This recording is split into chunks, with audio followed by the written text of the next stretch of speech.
Hello guys! Welcome to my vlog and this is Lucky G. And for today's video, may natuklasan ba ako? No, na meron daw isang gulay na it is a good supplement for people with anemia. Antioxidant din po siya guys.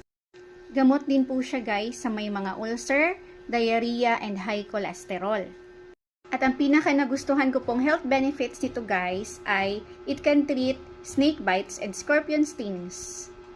Kaya, ano pang hinihintay nyo? Tuklasin na natin ang aking natuklasan.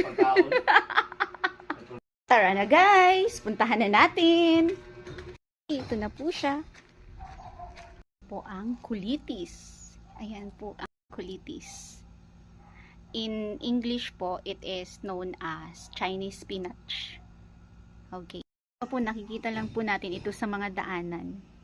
Kaya, for more info po sa gulay na ito, itatype ko na lang po sa taas. Okay po. Nakatry na rin po akong ihalo ito sa mga niluluto ko guys.